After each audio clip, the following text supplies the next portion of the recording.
All right. Good morning. Facebook, LinkedIn, YouTube, and all the other social media platforms that we are streaming to this morning. Good morning. You are hanging with Dr. Cooper. I am back from a nice long summer vacation and a few other things. And I certainly appreciate being here on this Sunday morning with you all to talk a little bit about health related things. How's everybody been? I'm waiting on some people to kind of check in so I can do my usual shout outs and let everybody know that you're here hanging with Dr. Cooper. I see we got 3 people up there in the view box so far. I want to introduce you to my guest today is Dr. Alonzo Sexton. Zoe, thanks for joining me. Yeah, thanks for having me.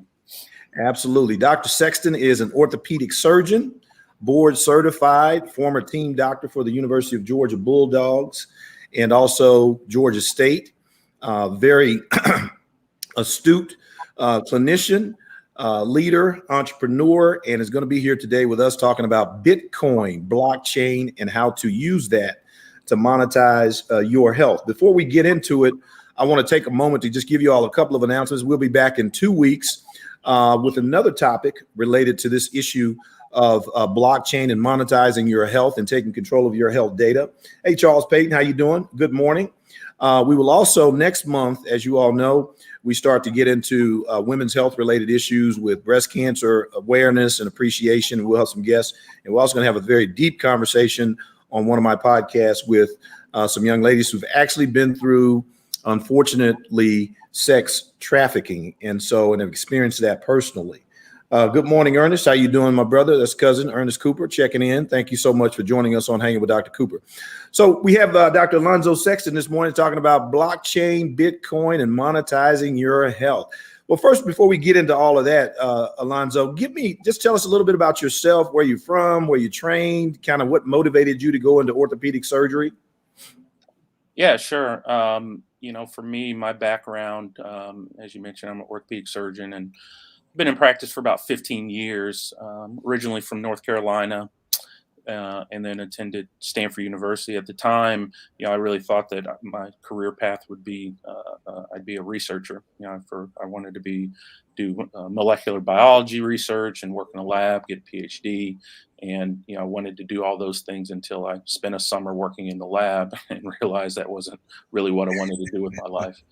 And, I was always interested in athletics, never good enough to play myself, but I felt, being involved in athletics and science, technology was the route that I wanted to take. So I decided I wanted to do sports medicine, and that's what I really poured myself into.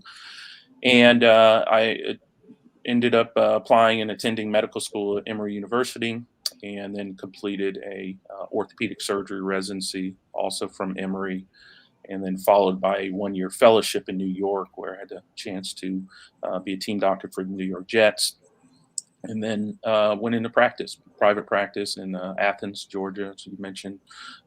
Took care of Georgia Bulldogs for 10 years, and then moved to Atlanta about 3 years ago for a new role. But yeah, that's essentially my background. That's fantastic, man. So now you are not retired, getting ready to start a totally new venture, and now an independent physician, but also an entrepreneur. Tell me a little bit about sort of that transition, or what you're going through in terms of transitioning from day-to-day clinical medicine, or combining that with some of your entrepreneurial insights. Well, as I mentioned, I've always had an interest in technology, whether that was evaluating EMR systems or, new communication platforms for our practice. Mm-hmm. And with that, there are certainly a lot of advancements that are needed within healthcare, because, it's a bit of a schizophrenic industry.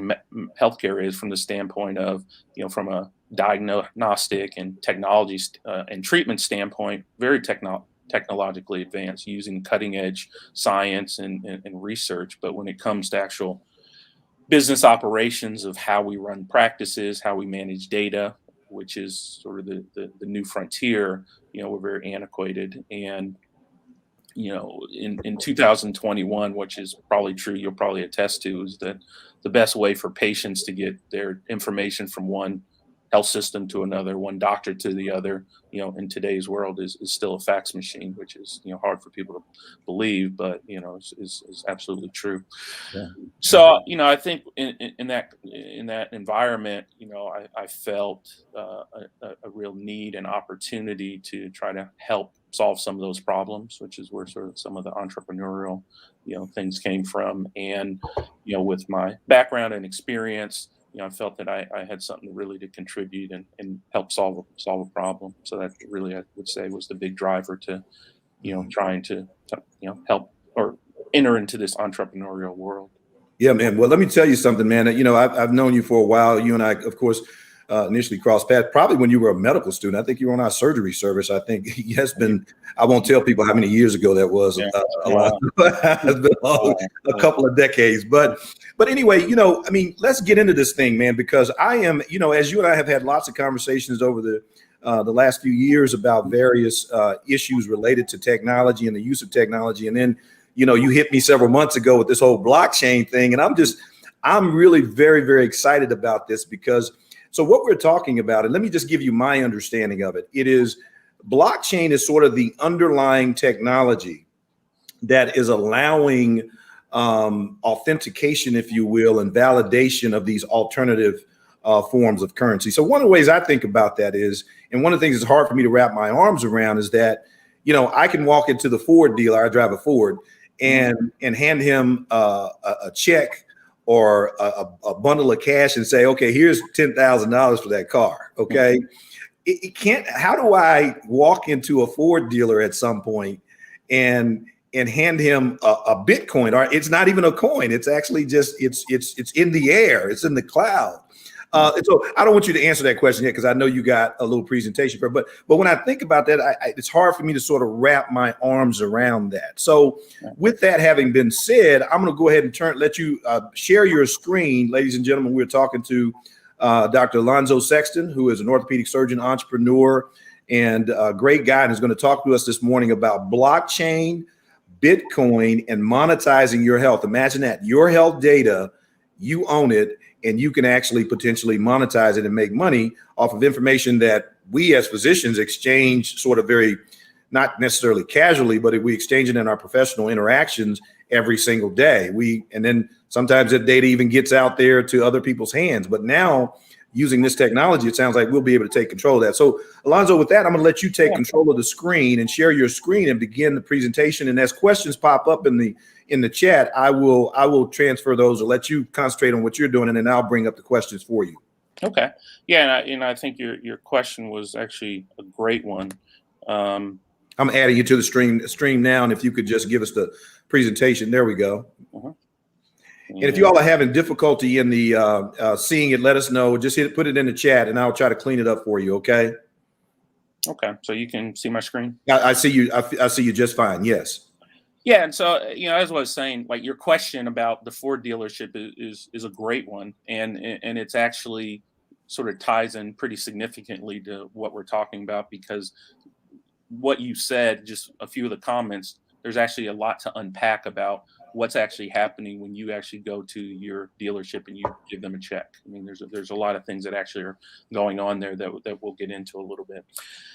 Yeah, so I appreciate the chance to talk about this, and probably who appreciates the chance to talk about, or me talking about this with you guys, is my wife, because she's been hearing about this for probably about the last 5 years, and she's sick of hearing about it. And people that get into this world, they call it going down the rabbit hole, because as you really start peeling back the layers of what it is, it it really makes you question a lot of the sort of preconceived notions you have about a lot of things that you do in your day-to-day life that you don't think about. We'll get in that in a little bit, but I think it's worth taking a second to just say, well, orthopedic surgeon, sports medicine doctor, that's great. Like, but what's he doing talking about Bitcoin, and what gives him any authority to even have an opinion on this stuff? And my journey started back in 2015, actually. In one of my former practices, we actually were victims of a cybersecurity attack. And during that attack, through a third party, hackers got access to about 400,000 medical records were compromised. Wow. And so, as you can imagine, I mean, this was, getting that call from the office manager and saying, hey, we have this, we have a problem. And at this time, I would say it's probably before, nowadays people talk about cybersecurity insurance and sort of and we really weren't thinking about cyber as a significant risk at that time like people do now. And at the time, the hackers, they ransomed us for Bitcoin. And that was, my first introduction. And so obviously the first thing I'm saying is, what the hell is Bitcoin? And then the next, as we started sort of investigating the breach and how it occurred, there were really two things that became clear to me. One was that the way that we currently manage, as I was mentioning before, this schizophrenic nature of healthcare, the way we manage patient data is completely backwards. And what I mean by that is that typically, if you go see your physician, that data that you provide them is stored by either your health system or your doctor. And the classic thinking was that from a healthcare standpoint, there was some value into having your physician hold on to that data. And obviously, this is from time long past where data storage and things like that were expensive and difficult to do. But in today's world, data storage, data acquisition is something that we do 1,000 times a day, and the internet and technology has made that significantly easier. But what now exists in the healthcare environment is that all of that data is essentially stored in one location, in what would be called a honeypot. And so the reason, or one of the reasons why the hackers would target a medical practice like ours is because they would have access to a significant number of records all located in one place. Mhm. And so what I realized, or the aha moment for me, was that, well, these assets, this data is not really, it's not an asset. It's actually more of a liability, because as a physician, the only time that we really need access to patient information is when we're interacting with the patient and providing care. Right. All of the other intervening time, I see a patient once every 3 months or 6 months. All the other time, it's a liability, meaning that it has to be secured by the practice. That you have to have maintenance, you have to have IT, you have to have costs associated with storage, and it's inherently less stable or less secure. And what was interesting is that Bitcoin, or blockchain, the technology underlying Bitcoin, provides an answer to that question of how do you securely store information in a way that doesn't provide as easy of a target for hackers.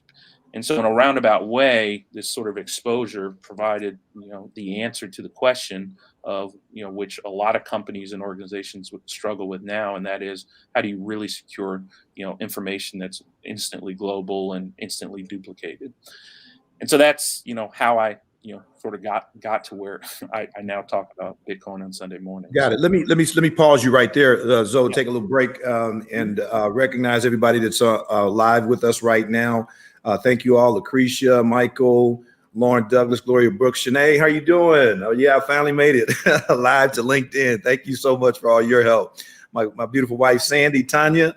How are you doing? Then Redding Dennis, Monica Fenderson. Thank you all so much for joining us. My guest is Dr. Alonzo Sexton, and we are talking about blockchain, Bitcoin, butter and bacon, if you will, or monetizing your health after you eat all of that butter and bacon. So my next question is, so break it down for us in terms of what it means to have these distributed kind of systems, and to, I guess if you will, to secure this data.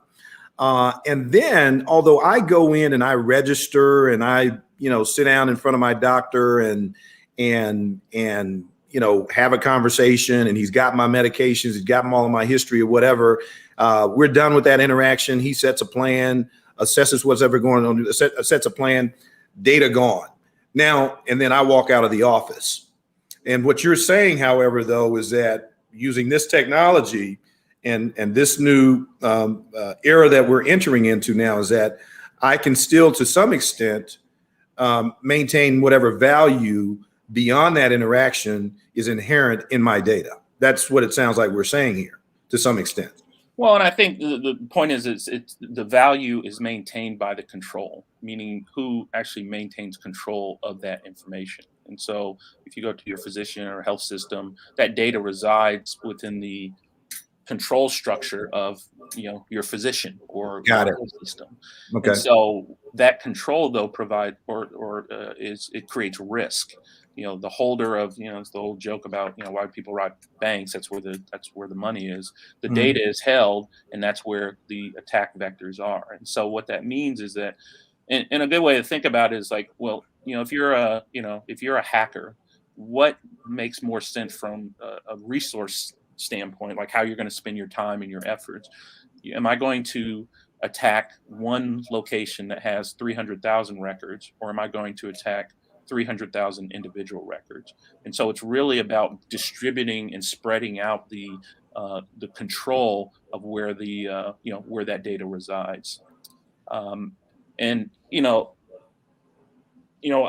when I talk about this, I really try to keep it simple, right? Because, please do. Because it very, very quickly gets into the weeds and you lose people. And so my hope is not to sort of make anyone like a blockchain expert, but the first, and I think the most important, is to explain why this is a technology that no one should be ignoring. That everyone should understand why people are talking about it, why it's it has this great potential, and how it can provide service to really everyone.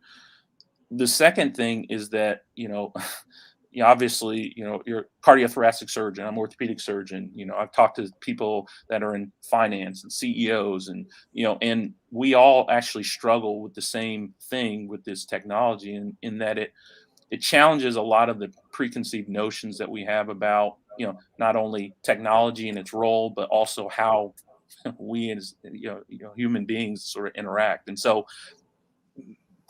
understanding that it's difficult material, you're not going to understand on the first time, second time, third time.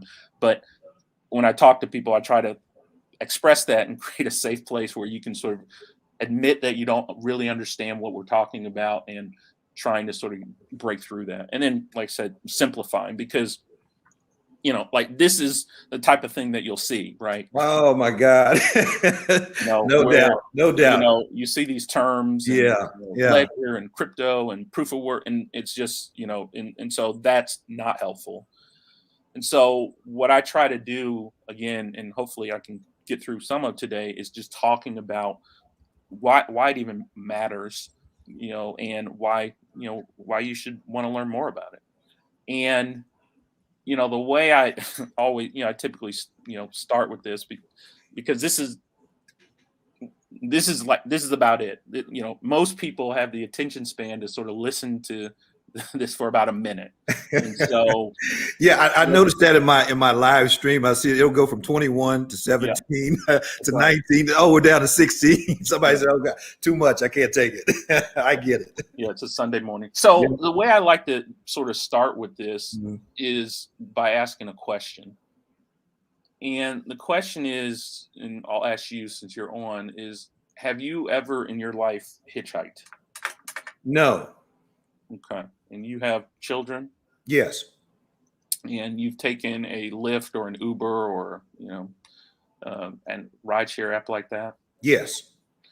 So how would you fundamentally describe the difference between hitchhiking and taking an Uber to your kids, and why one's okay and one is they should not do? Good question, because I feel confident through the brand Uber and their business model that there's some level of security there. Mm-hmm. Also, I paid for it. I also feel like with Uber, they've established some kind of rapport with that person who's going to show up. Mm-hmm. Now we know security issues are always going to happen, but it is that confidence, if you will, to some extent, in the brand and what their business model is, and the fact that thousands and perhaps even millions of other people have actually done it, and they were okay.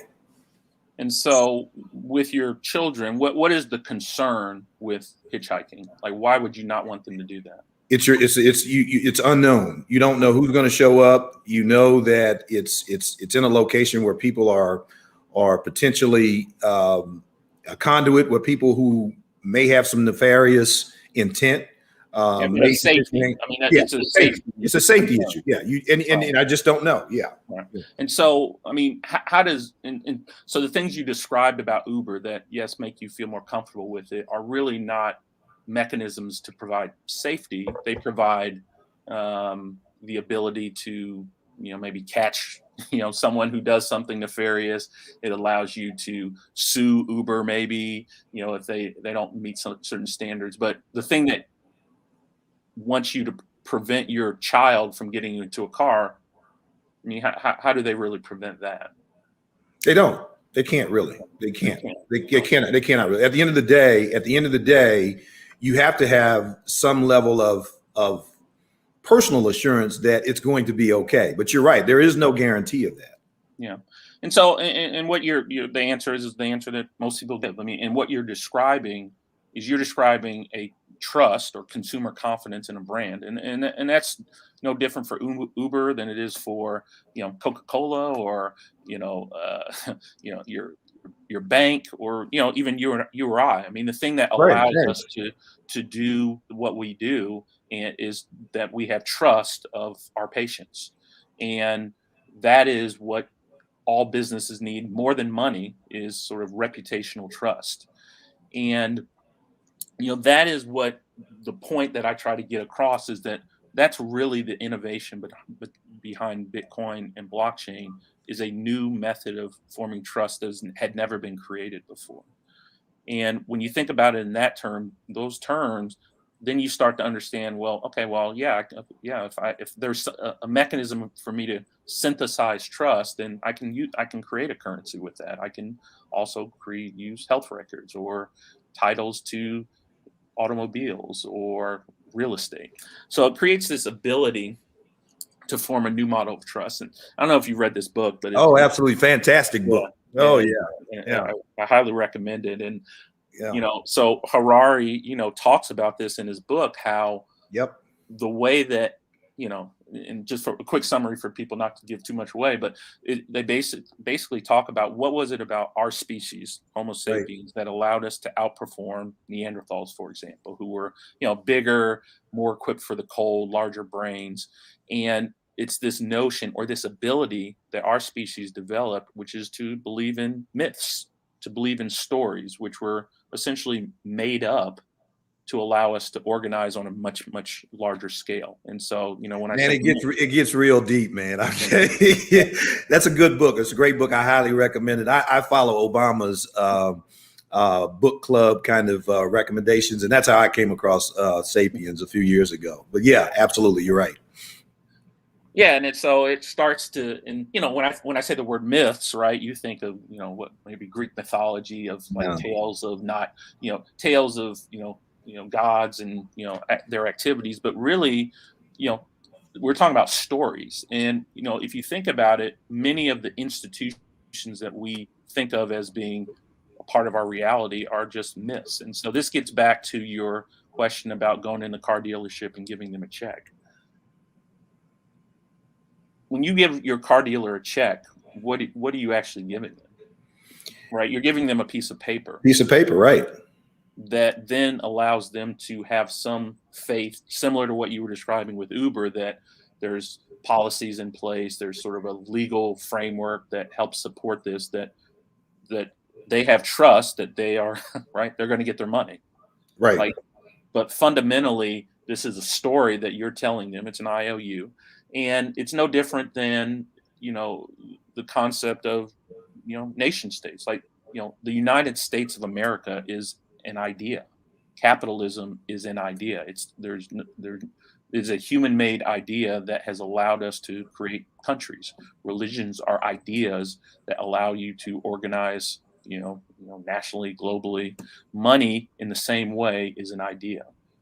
Money ceases to function when people don't believe that it has value anymore.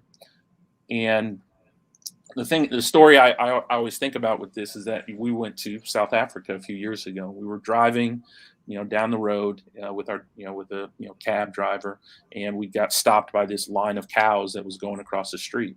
And he asked me, he said, and so we were in Zimbabwe, and he asked me, he said, "Do you know what we call those in Zimbabwe?" I said, "Cows, of course." And he said, "We call those banks." And the point he was making was that in their country, their belief in their currency and their institutions of banking had eroded to the point where if you had cash, you were much better served taking that cash and putting it into an asset such as a cow that they knew and they believed still maintained its value, as opposed to taking and putting it into a bank where they knew that inflation would cause that value to erode, or the bank could close, or the bank could limit their access. But Right. it's this story that, so any currency functions in the same way. If I give you $1, you have to believe that that dollar is going to be, something you can take down to, a week from now and buy something with. So yeah, I don't know if there's other questions, but let me just let's pause right there. So and first of all, I want to thank everybody in the chat room putting in your comments. Ron Freisen, Queen of Borders, homegirl, how you doing? Joe B. Hill, how you doing? Sharita, Rhonda asked a question about would it mitigate liability if patient maintains their health data? We're going to answer that question, Rhonda, but we're going to move along a little bit because I know Zoe's got a lot more stuff on this. But I think that's a great question. Pete Stevenson, thank you so much for joining us from Flemington, New Jersey, via LinkedIn, and all my other LinkedIn people who are checking in. So there's one thing that and I guess that's the cultural conditioning or the human conditioning that Yuval Noah Harari talks about in ¡Sapiens. It is this idea of an idea. You know what I mean? It's this. When the U.S. currency was first sort of started, if you will, there was this tangible, much more tangible asset at that time, which was felt to be of value, which was the gold. Okay, we could stack up big, huge blocks of gold in Fort Knox or somewhere, and that was going to back up, quote, the U.S. currency. No longer the case. Okay, the U.S. currency is now backed up by what they call the full faith and credit of a country that essentially is bankrupt and just prints money, the United States. And so I guess it's hard culturally to kind of get around that. But I will say that the assurance comes in the fact that here's a key question for me for this whole thing, which is that I know that there are literally billions of people around the world who do have full faith and assurance in the credit of the ability of the United States as capitalist society we have to come to make due on that note, whatever that note may be. Okay. And so therein lies that assurance, or that risk pooling, if you will, that everybody's taking the same risk. And we know we need to have these exchanges and transactions. But I think when we start to uncouple that, and here's what the question that I'm getting at. Are we uncoupling ourselves from that faith and full faith and credit in the United States? And now we looking to have now our full faith and assurance in something else. And, we didn't come from the gold standard to the US dollar to now Bitcoin and Ethereum or whatever. It's a big leap because we're now trying to figure out, are we moving in a direction where we're going to one day say, as I posted on my LinkedIn, my assistant Ikra posted on my LinkedIn, money is going away. I mean, are we there yet? Are we getting there? So there's a lot in that question, but really, the faith is that we have everybody who believes kind of in this same idea, but are we now moving slowly away from that idea? Yeah, I mean, it's a great question, and it's a lot to sort of touch on there with what you said, but I'll start by saying that the majority of the world, so the United States is obviously the reserve currency of the world. Even in Zimbabwe, they use US dollars. Right. And so these concepts, I will say, are inherently more difficult to grasp from a United States centric view. Okay. But if you live in a country where you don't have full faith in your local currency. Ah, If you live in Cyprus, if you live in Brazil, if you live in oof. Argentina, Yeah, yeah. then it becomes a bit more clear what we're talking about here. Got it. Got it. And Yeah. so where and you also have to consider the context from which Bitcoin evolved. So Bitcoin was first introduced in 2008. So what was going on in 2008 was essentially a fundamental loss of trust in institutions, and loss of the stories, Right. where you had a system that was, obviously supposed to benefit, the story of capitalism. If you take risks and you're successful, you are rewarded. If you take risks and you're unsuccessful and you lose, then you're penalized. Penalized. Right. But what did we see in 2008 is that we saw that there were some that had the ability to take risk with no downside, because that downside was essentially supported by us, by the populace that would essentially bail out companies that had made bad decisions. If you start a business and that business doesn't go right, there's no one that comes to bail out poop, right? Yeah. So in Yeah. that environment is where Bitcoin evolved, where people had lost faith in the institutions and we're looking for an alternative way to say, well, is there a way that we don't have to depend on the institution? So this slide sort of shows that Got it. there's fundamentally only ever been two ways to determine who you trust. Either you trust, locally, your friends, family, people but you can't really form a society or organizations like that. I mean, there's a limit, right? There's a Right. scaling problem. So, what we did through these stories was we create institutional trust. So you trust your government, you trust the full faith of the United States government, you trust, your religion. And so that to me is the critical thing to sort of understand, is like where this started and why people started looking for alternatives. So I think, to answer your question directly, no, I don't believe that we're there yet, but with a technology like Bitcoin, you allow an opportunity for people to sort of opt out of the system that, you know, some might say is sort of rigged to support, and benefit a very small number of people.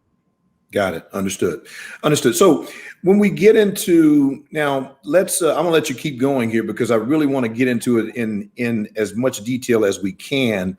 The idea of using this to monetize our health data in a practical way.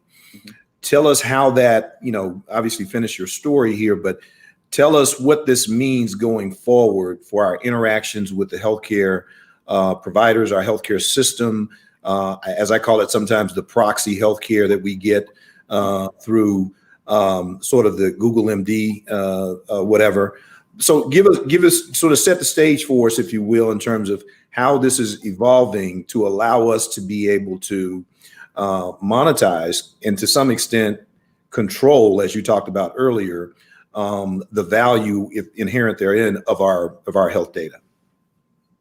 Yeah, so I think this leads directly into that from the standpoint of what Bitcoin really allows, and it fundamentally what it is again this new model of trust, where you take the benefits of both this local model and the institutional model, and you create a new model. Like it, and again, I think the important point for people to understand is that really what this technology does is, for the first time, it says, well, what does it take for me to form trust with someone or something? Like, what are the elements that go into it?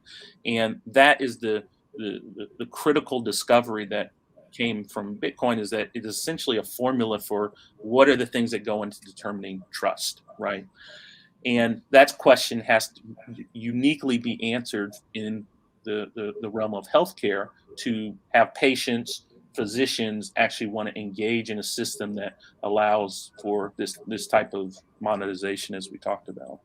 And again, and it's not critical to necessarily understand, but I just wanted to say these are the elements these are the things that Bitcoin does, open blockchains, meaning that they have these 5 elements that basically allow for, on the other end, trust to emerge. And again, it's a lot to go into this, so let's just assume that this is correct. And for today's purposes, and the components are neutrality, global. It's borderless, like it functions everywhere. It cannot be censored. It's an open sort of protocol, so everyone can participate. And this is an important one, is that everyone can publicly verify the facts that go into the system.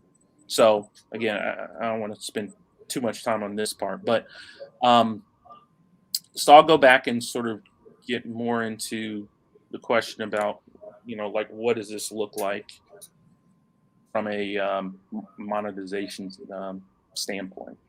And what's important also to remember, I think, is that what this technology allows is for a new way to, again, provide control, but also how do we make decisions about what's true and what's not true. Again, it synthesizes trust, and it does it in a way that's decentralized. So let's take this example here. So there's been a lot of talk in the news about sort of health passports, right?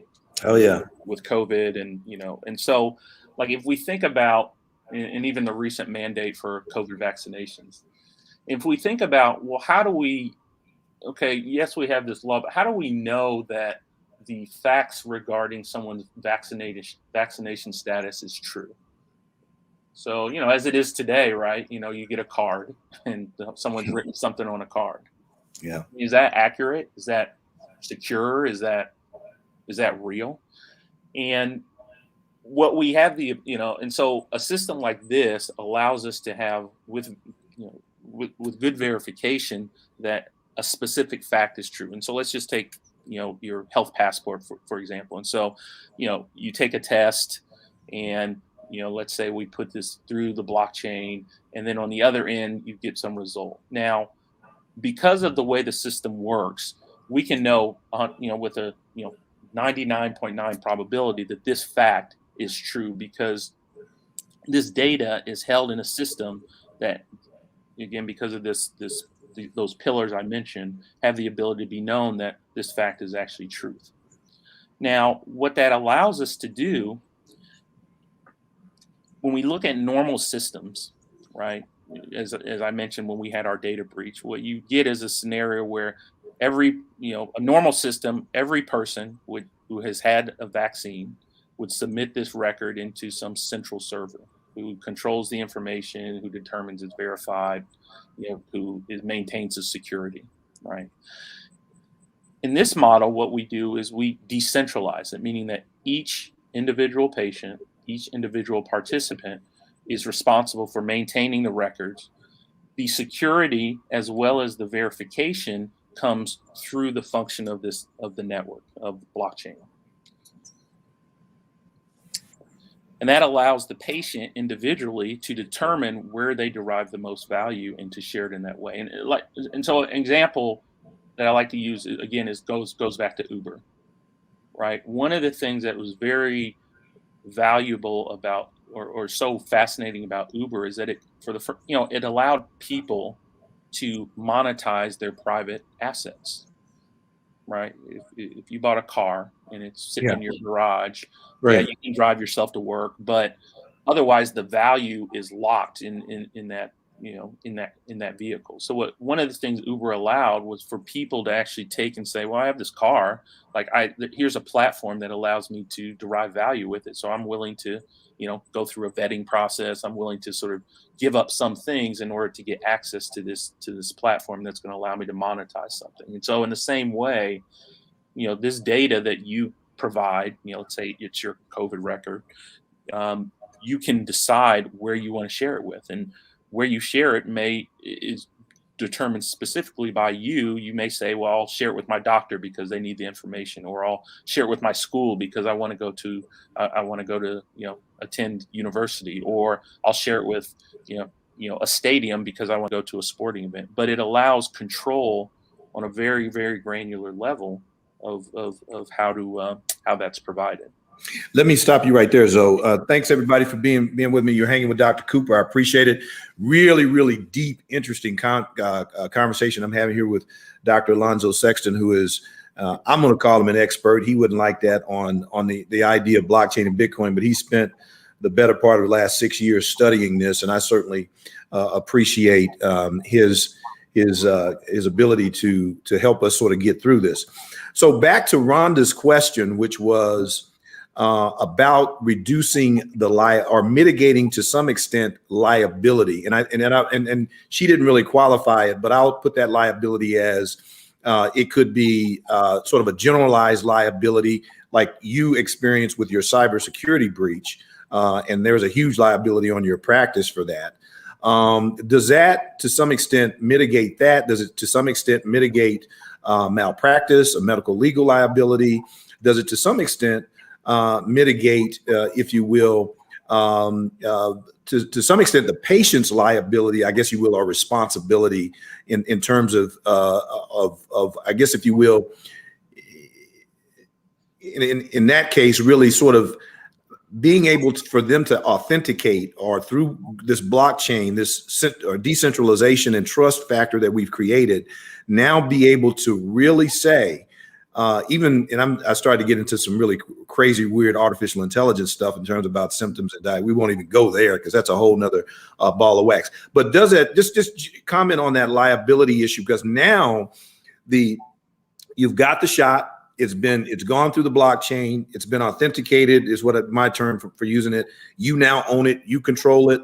You can distribute it wherever you want and create whatever value you want with that health passport of that data. Is that the right flow of information? Yeah, I think the liability question is interesting because it's, I mean, who liability for who? So For who, yeah. Say from a physician standpoint, right? Well, certainly the liability changes if there's a change in control. Now, admittedly, there are some very specific laws that are on the books in regards, which are, again, in my opinion, would be antiquated in regards to provenance and ownership of data, health data specifically, Right. where in most states, the patients, own the data, but that's not everywhere, where again, with that control of the data comes liability. So there are certain states where this sort of works and maybe certain that don't work, but certainly by changing the control reduces liability, again, for the reasons that I talked about. And again, there's nothing I would say, inherently more secure about the way that blockchains manage security versus, your, whatever system that you utilize. It's really more of a function of changing the economics of, a would-be attacker's approach, because while it's no more secure, what happens is the security level at my practice that has 400,000 records is the same as the security level of the 400,000 individual people that hold on to the records. And so from a resource standpoint, it just takes more work. It takes more time. It takes more cost to hack into those individual records, because I still have to use the same level of sophistication. It's just I got to do it 400,000 times because they're all individualized. Got it. Understood. Okay. And so, yes, from a patient standpoint. Now, I think what's interesting is, well, what about from a employer standpoint? So the mandated vaccinations that sort of recently come out, who's responsible for keeping track of those records? I mean, is that the employer's responsibility of holding on to that information? And if so, what additional liability with having to be responsible for making sure that these records are accurate? So again, in a scenario where you have the ability to put some of that responsibility at the individual level, certainly a much greater responsibility for the patient, but also for the system overall, it makes it more secure, more probably accurate and verifiable. So, and then from a patient standpoint, is there less risk? I think so. Again, for the same reason, there's less risk from a physician, because as an individual, there's some very, very specific things that you do to provide your security that once you learn these things, you can lower your risk. Got it. So let's get back to, because I know there's a lot of entrepreneurs out there listening and saying, "Wait, I'm pretty excited about this. I have my own health data." So how does one begin to, as a patient, from a patient perspective, and you use the health passport and the vaccine, for example, but how do we, what's going to happen next in terms of, I know you've got companies like yours, like Insight, that are going to be coming online. There are other companies out there. Tell us how your company will be able, how would someone interact with Insight to begin the process of understanding, not only like we're doing here today, but beginning to sort of take control, if you will, and take advantage, quite frankly, of this whole new economy that's being created by blockchain, Bitcoin, and other alternative forms of currency? Well, yeah, I mean, I think it's important for you to, like what you said. I mean, it's very complicated technology, and I think first is sort of getting some education and understanding about, what is, for me to say, well, you have control of your health data. Like, what does that exactly mean? Like, what added responsibility do you have for, if Right. you're in control, you're in control. And, that's one of the things, when I talk to people like about Bitcoin, I say, I never really understood or even thought anything about two-factor authentication, like security, like that's a method of security, until I got Bitcoin on my phone. And the reason for that was that now at this point, there's real money on my phone that if I use the same password over and over, or someone hacks into me or whatever like that, it's gone. And so what it did was it really changed the way that I thought about security for things that I possess. You think about your house or things that you value, you secure them in an extremely different way. And so I think the first part of it for people is understanding that more than just a general sense, hey, this is valuable data, but in the future, I really believe that, healthcare is essentially going to become what it's always been,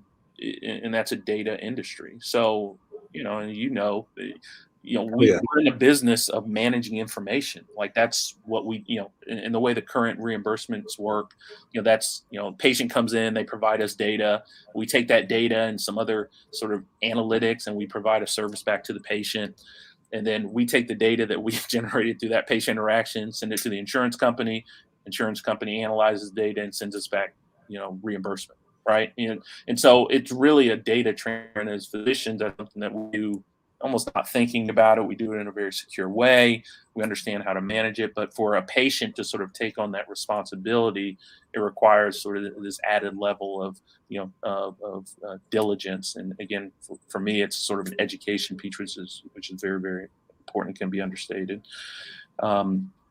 And then, yeah, I mean, I certainly think that, people come at this from different approaches, from the standpoint of there are some people that would be, want to do everything themselves. Some people who would want more assistance with things, more of a custodian that helps them through this sort of process. But, what this technology allows for people to sort of, go from complete control to no control, and it allows them to actually have choice. Whereas now, there's your data, our data is shared a million times around the globe, with us having no control or say over it. Got it. Let me ask you this. So now, so again, to the practical question, I've got data with, my health data with my primary care doctor, Dr. Mark Harrigan in Atlanta. I've got data from my days when I was my primary care and information was at Wellstar. And now I have data from my orthopedic surgeon, Arthur Raines, who did my shoulder surgery. So, and to some extent, I can go in, I think most of those, except for resurgence, is on my chart, for example. And then the Wellstar data would be on Epic. And so, but that's my chart as well. But would I be able to, as a patient, go in there and pull all of that data into my warehouse, okay, whatever that warehouse is, and now I have a security problem, okay, because now I'm responsible, is what you're saying. I'm responsible for, I guess, if you will, if I opt out of them housing it, and I'm assuming that's coming at some point, and I'm saying, okay, now I'm going to house my data because I want to be able to use my data potentially even to make money. But is there a company or someone who comes along like Insight or some of these other companies and come along and say, okay, wait, hold up. Now we have the technology, we've got blockchain, we can help you take control of that. Is that kind of how it's going to work?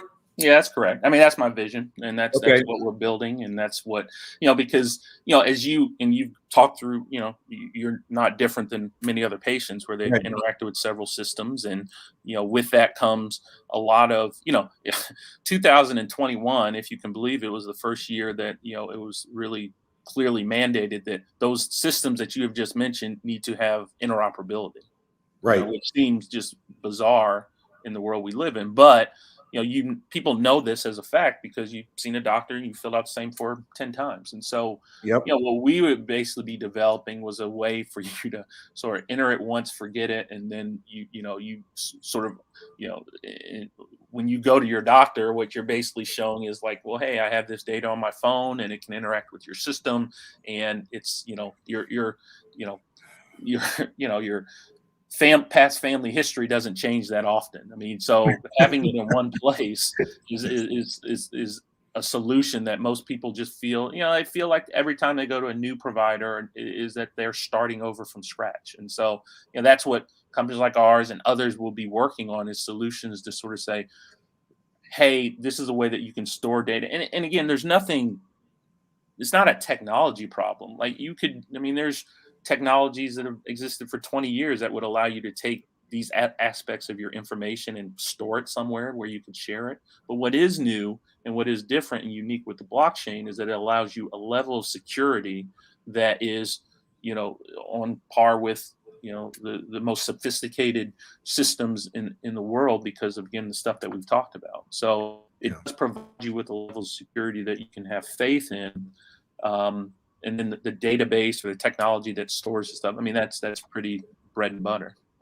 Yeah. I mean, that it's very interesting because, I find this really, really fascinating because the idea, and because you and I see this all the time and have seen this for years in the clinical practice of medicine, where there's so many, there's a data loss. There's sort of this, it's almost like, there's just this loss of information. And oh God, the redundancy and the cut and paste and copy and paste crap in medical record charts is just, it's unbelievable. And when you go to the doctor's office, it's still, some of them have you write on a piece of paper or have your medicines changed or anything like that. We're still doing that. And so I think if I were to speak for the crowd a little bit, it's exciting, but it's also in some ways, because we've got this sort of learned, or if you will, programmed helplessness regarding our health on so many levels. And I think you would probably agree with me to some extent, that we are now going to take all of that, take ownership of it. But it does give me some comfort knowing that I can now say, okay, no, you know what, Piedmont, you all are not going to, I'm not going to keep my data at Piedmont Epic MyChart or whatever, a Wellstar. I'm going to bring all of that into my Insight blockchain database warehouse, where, I have the confidence now that, as you said, the security could still be breached, but it's going to be breached a million times over, rather than my data being grouped in with MyChart or Epic and being a part of this, literally now probably, hundreds of millions, if not billions of people, and now have someone else be able to say or decide, what the value of that really is. And so, so it kind of creates a little bit of a dichotomy of feelings, because you're kind of like, oh man, it's hard to understand, but now I can have control of it. I may even be able to monetize it. But then now there's this elephant of securing it, and now the confidence even in Insight to have the ability to back me up, if you will. Yeah, and it's a leap. And again, it's, these things, I was saying, these things don't happen in vacuums, right?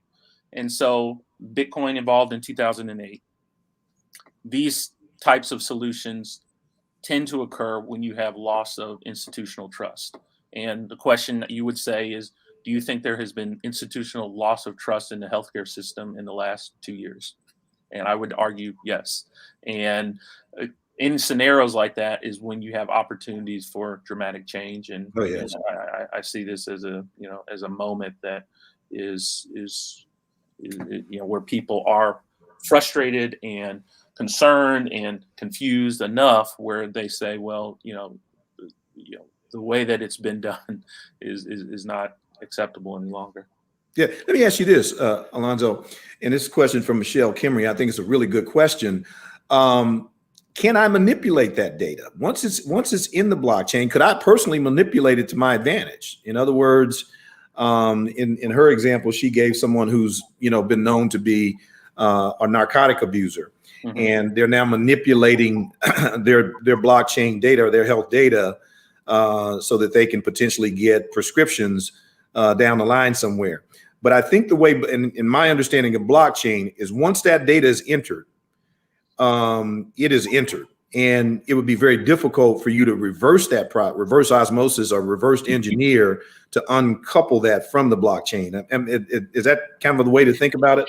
Yeah, I mean that gets into the details of how the system works, and it's a good question because you want to have it gets into this trust piece that we talked about. But yes, there are. What it speaks to is this public verification, meaning that anyone has the ability to sort of access the veracity of the information, not the information itself, but you can know that a piece of information was put in at a certain time by a certain party, and it's sort of, we say, written in stone. So Right. there's no way to amend portions of the record without someone knowing, okay, well, somebody changed something that had the capabilities to do. And again, part of that sort of gets into sort of the part of, well, who actually goes through some of this verification process, and in its purest form of an open blockchain, that's provided by the network. I don't think, in my opinion, I see more of a staged move towards that, where you still have trusted parties, like you were saying, like, who's going to trust Inside, or who's going to trust these companies that come out that do these things. There still will be an element of that trust, but by using the blockchain, I will say that most of that advantage comes from a security standpoint and not as much of a determining authenticity. Yeah. Now, see, and I would think about that question in reverse, which is incorrect data that goes into the system. We see that in healthcare all the time. I mean, Ms. Jones is 69; she's not 49. Okay. He didn't have cancer; he had just a benign lipoma.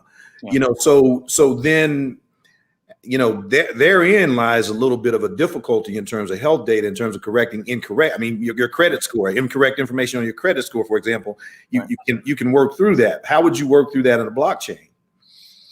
Yeah, and I think, from the way I think about it, and this slide sort of demonstrates it, is that there are stages to this. Okay. And I think when most people think health data, they think of what you're talking about, right? They're talking about, well, what was my diagnosis? What was my what was my A1C? People want access to that data. But what's interesting, I think, is that the value is probably significantly more. And this is sort of the way I think about things, is like, who would you be willing to share your data with? Okay, let's say you had medical data, quote unquote. Well, I might share it with someone who's doing research on diabetes. I have diabetes. I want to share that. Now, you may say altruistically, I want people to be able to research that, so I'm going to share that data with you for free, right? Okay. You may say, well, pharmaceutical companies, I think they can pay, so I'm going to charge them, $50 for this piece of information to a pharmaceutical company. But there's another class that I think has inherently larger, budgets, value here than even what you would think is traditional medicine, and that's with consumer product goods. Okay, so advertisers, marketers, where, let's say, for example, you have a shoulder problem, and one of the things that I know from seeing patients with shoulder problems, the thing that they can't do is they can't sleep. Okay. And so you say, well, okay, well, who would find that? The My Pillow guy would want to know that. Yeah. My Pillow, Serta, Sealy, Fix Yeah, NyQuil. So there's an yeah. infinite number of sort of, and so, and again, yes, that's Yeah. medical data, but I think what people don't understand is the richness. And I saw a statistic at some point. I think medical data is like 40 times more valuable than credit card data because if someone gets your credit card number, which obviously we know there's a market for, they got your address, they got your credit card number. I mean, maybe your social, but if they have your medical record information, they got your demographics, they got your education, they got your address, they got your diagnosis. So it's much more rich data set. And so when we talk about medical data, I mean, we're talking about a lot of the social things that I believe have inherently more value to to the system as well as to the patient. So Yeah. yes, the part about well, how do you keep people from changing it? How do you keep people accurate information? To me, that really is derived through the participation of practicing physicians who act as on borders and verifiers. And as in healthcare, a lot of the decisions that we make, tests we order, tests we don't order, things we document, things we don't document, are driven by one thing. And, Yep. right. Yeah. So There you go. Yep. You're right. for the crowd, that's reimbursement. That's Yeah. driven by what the insurance companies require as information. So Money. Yes. yeah. So if you change the model and you say, this is my vision, what I see in 10 years, 5 years, 15 years, is that as a practicing physician, changing the model where it's not so much about how many patients I see and how many reimbursement codes I can submit. It's like we want people on the platform so that we can participate in this data economy. So if I do a surgery on someone's knee, then usually the way we get paid is that you get paid for the professional services. Maybe you get paid for doing the surgery, but that's sort of the only reimbursement. And so I see this world where, well, now someone's on this platform and they get royalties, if you will, on the data, but the physicians also participate in that. And so there's sort of this infinite amount of value that can be created for the system that helps subsidize a lot of the other costs. Yeah.